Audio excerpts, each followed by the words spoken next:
Isa sa important part ng treatment of diabetes is proper diet. So, paano nga ba ang proper diet para sa isang diabetic? So, what I teach my patients is you need to eat at least 5 times a day. Tama po yun, 5 beses sa maghapon. So, you have your breakfast, morning merienda, lunch, afternoon merienda, at saka dinner. So, bakit ganun kadalas ang kain pag diabetic? Kasi, hindi po kayo pwedeng kumain ng marami. That's why, kakain na lang ng pakonti-konti na madalas. Okay? So, pwede pa rin po kayong mag-rice 3 times a day, pero limit it to 1 cup or less. So, 1 cup for breakfast, 1 cup for lunch, and 1 cup for dinner. Pagdating naman po sa ulam, you have to measure yung amount ng ulam na kinakain nyo. For proteins or yung meat and fish, dapat po ang size is kung ganong kalaki ang inyong palm, hindi kasama ang mga fingers, yun ang estimate size ng dami ng inyong ulam.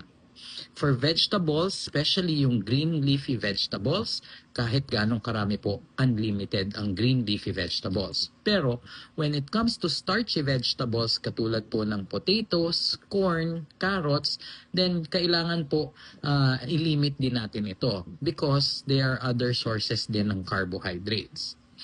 When it comes naman po sa fruits, ang ina-advise ko is limit your fruit intake to 1 fruit, 1 kind, once a day. Isang beses lang, kaya ang tawag po sa kanya is fruit for the day.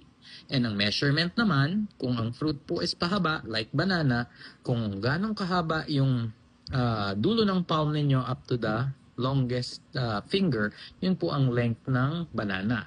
Kung bilog ang fruit, it's the size of your palm. And kung sinaslice naman, it's the size of your hand, kasama na ang daliri, pero naka-close po. Okay? Kung ang fruits are maliliit and dinadakot siya, now, dakot po kayo, no? Like grapes, strawberries, at kung ilan ang makita nyo sa loob ng kamay nyo, yun lang yung allowed.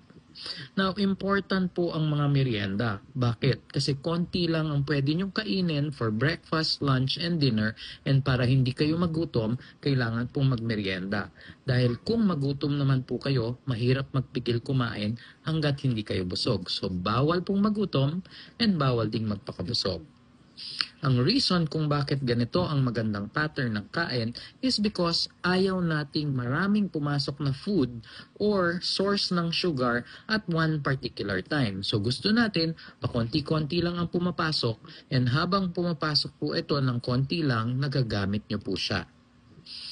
If you can practice this small frequent feedings or small frequent meals, then sabayan nyo po ng proper exercise, gaganda po ang inyong blood sugar.